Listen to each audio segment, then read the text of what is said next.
Hello, আসসালামু আলাইকুম। আজকে আপনাদের সাথে আমি শেয়ার করব কিভাবে সুজির হালুয়া খুবই শর্টকাট প্রসেসে এবং খুবই কি নতুন রাঁধুনিদের জন্য কীভাবে একদম ইজিভাবে সুজির হালুয়াটা তৈরি করবেন সেভাবে। তো এই কারণে আমি প্রথমে কাজু বাদাম, কিশমিশ, এগুলো পেস্তা এগুলো একটু ভেজে নিয়েছি। এগুলো খুব বেশি হালকা হাসে ভাজতে হবে, না হলে পুড়ে যাবে, তিতা লাগবে। তো তারপরে আমি প্যানে ঘি দিয়েছি, দিয়ে আমি সুজিগুলো একটু ভেজে নিব। এই যে হালকা করে এভাবে ভেজে নিয়ে তারপরে যে এভাবে আমি সুজিগুলো সবগুলো দিয়ে দিলাম যতটুকু আমি বানাবো। তার মধ্যে আমি এখন সুজিগুলো হালকা ঘিয়ের উপর ভেজেছি। বাদাম পেস্তাগুলোও কিন্তু আমি ঘিয়ে ভেজে নিয়েছি। নেওয়ার পরে এভাবে হালকা ভাজা হয়ে গেলে এরপরে আমি পরিমাণ মতো পানি দিয়ে দিব।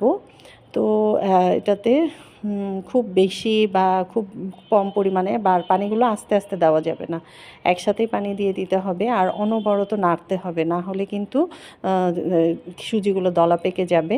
সো এভাবে আমি এই যে পানিগুলো দিয়ে অনবরত নাড়তে থাকবো, নেড়ে নেড়ে তারপরে কিছুক্ষণের মধ্যে দেখা যাবে সুজিগুলো হয়ে আসলে এরপরে আমি এর মধ্যে চিনি দিয়ে দিব। তো এটা কিন্তু মানে নাড়তে থাকতে হবে, না হলে কিন্তু দলা পেকে যাবে, দানা দানা থেকে যাবে। দানা দানা যেন না থাকে এই জন্য আমাদেরকে সব মানে অনবরত নাড়তে হবে এভাবে।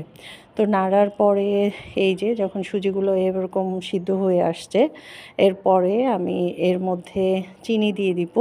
চিনি দেওয়ার পরে তখন আরও কিছুক্ষণ নাড়ার পরে আমি এর মধ্যে দুধ ইউজ করেছি।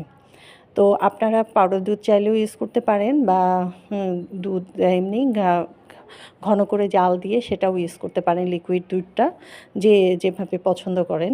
তো ওই যে আমি চিনি দিয়ে দিচ্ছি পরিমাণ মতো। আসলে চিনি বা ইয়েটা কি মানে কীরকম স্বাদ, কেউ একটু চিনি মিষ্টি পছন্দ করে, কেউ কম, এটা পরিমাণ মতো দিতে হবে।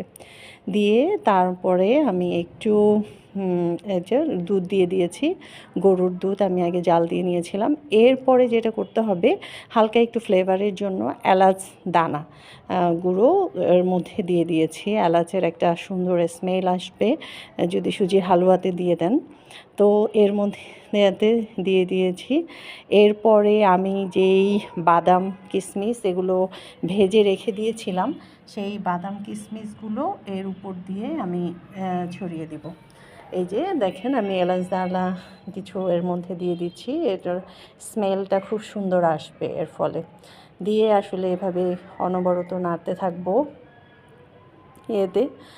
তো এটা টেস্টের জন্য আপনারা মানে দুধ বেশি পরিমাণে ইউজ করতে পারেন, বা এতে এটা হালকা কেউ এটা লুচি সুজির সাথে অনেক ভালো লাগে। তো কেউ একটু মানে বরফি আকারে যদি বানাতে চান আর একটু লিকুইড না করে এমনি গুঁড়ো দুধ ইউজ করলে তাহলে আর একটু সুন্দর হবে। আর আমি যেহেতু এটা লুচির সাথে খাওয়ার জন্য বানাচ্ছি, একটু হালকা হালকা মানে সফটই রাখবো, আমি একেবারেই মানে বরফি আকারে কাটবো না সেই কারণে। তো তারপরে আমি যেই বাদাম, তারপরে কাঠবাদাম, কাজু বাদাম পেস্ট, কিশমিশ এগুলো ভেজে রেখে দিয়েছিলাম সেগুলো এর উপরে ছড়িয়ে দিচ্ছি।